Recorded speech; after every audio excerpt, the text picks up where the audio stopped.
Oh man, Nick, you really picked the wrong guy this time, bro. For all those of you who have already heard me talk about my combat experience and my Marine Corps experience, I'm sorry for having to even bring this shit up again. Bro, I was in the Marine Corps infantry for 13 years. I did 3 deployments, including 2 combat deployments. I've been in over 200 firefights. I've been featured in documentaries and on books because of this. Actually, on the cover of this one by Gary Livingston called Fallujah with Honor, I'm that machine gunner right there with my gunner Castellucci. There's a documentary on the American Heroes channel and on YouTube that you can watch called 46 Days of Hell in Fallujah. This was, by the way, the bloodiest battle of the entire Iraq War, and my unit actually lost the most military members during this battle. When I joined the Marine Corps in 2002, right as the Iraq War was just kicking off, literally months after 9/11, it was intentionally so that I can go and fight the bad guys. Although I was qualified for literally any intelligence job that I wanted, which is why all of my siblings chose later to go into intelligence positions, I chose to become an infantry machine gunner because I wanted to go to the front lines and fight bad guys. Literally all of my friends and family know that since I was a young guy, I was never considered a coward by any stretch, doing all the craziest, stupidest stuff. They thought I was a ballsy MF. Hell, even as a Christian evangelist, I was constantly pushing the line of what was acceptable and pissed off a lot of other Christians all the time. I had the moral courage and intellectual honesty to let people know when I was wrong and when I changed my mind. And by the way, that's one of the hardest things people can do when they've built up a collection of videos and articles and things of that nature to support their ideas, to then turn around and say, oh my gosh, I was wrong, unprompted, on my own.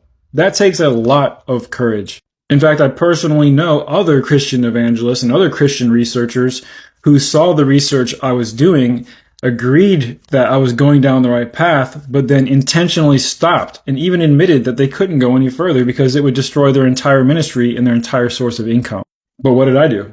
I went ahead and destroyed my entire ministry and my entire source of income on my very own, again, unprompted, because, well, I'm more concerned with what's true, and I'm just not afraid. And here's the real kicker. Despite all the cool guy, tough guy stuff that I did that was so scary, one of the scariest things I actually ever did was leave Christianity publicly. And honestly, that's why I find myself in good, very brave company here on Deconstruction TikTok, because the people in this community are some of the bravest people I've ever met. And yes, I've met hundreds of combat Marines. You see, it's not brave to finish what you started when the thing that you started was wrong. It's brave to admit that all the work you've done up till now was actually wrong and correct yourself and move forward. The fear of the Lord is the beginning of knowledge and wisdom, right? Did you realize that the entire Christian construct is a fear-based manipulation? It's Christians who are afraid to violate the laws of a fictional God character from the Bronze Age. It's ex-Christians who are brave enough to admit that there's really no God at all. Despite the threats, despite the coercion, despite the anger, despite the loss of friendships, despite the loss of community, despite your own parents running around town and spreading false rumors about you. For the 50th time, I've been in over 200, closer to 300 firefights. And you know what's really interesting about that?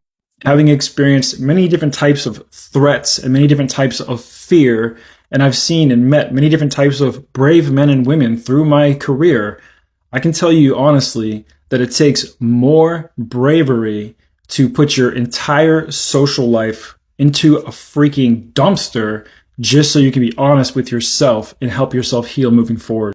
The real cowards, in my opinion, are the ones who are afraid to question the priesthood and the narcissistic threats of a fairy tale god. And for all of you out there who have deconstructed or are deconstructing, as a 13-year combat Marine veteran, I really wish I could give you a medal of bravery. Good job, guys.